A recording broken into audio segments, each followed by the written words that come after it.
Xan sarayının yaranmasıyla bağlı çox maraqlı bir əfsanə, yəni daha doğrusu rəvayət var. Bu rəvayətə görə deməli Şəki xanı Xan sarayı hazır olduqdan sonra Hüseyn xan öz memarını çağırır və deyir ki, sən bundan daha yaxşısını hazırlaya bilərdin bu Şəki xan sarayından.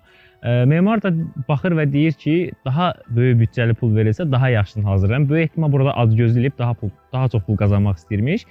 Amma xan bu sözə qəzəblənir ki, mənim sarayımdan daha yaxşısını tikmə cürətinə sahibsən, amma tikməmsən və onu edam elətdirir və bu səbəblə də bu saraya Zalım xan sarayı da adı verilir. Amma bəzi mənbələrdə öldürmədiyi, əllərini kəsdirdiyi də deyilir ki, bir daha başqa saray tikə bilməsin. Yəni həmin sarayın tikilib bitməsi 1762-1797-ci illər arası deyilir. Konkret dəqiq tarixi vermək olmur, çünki bir çox mütəfəkkirə, bir çox tarixçilər fərqli vaxtlar və fərqli tarixlər deyirlər.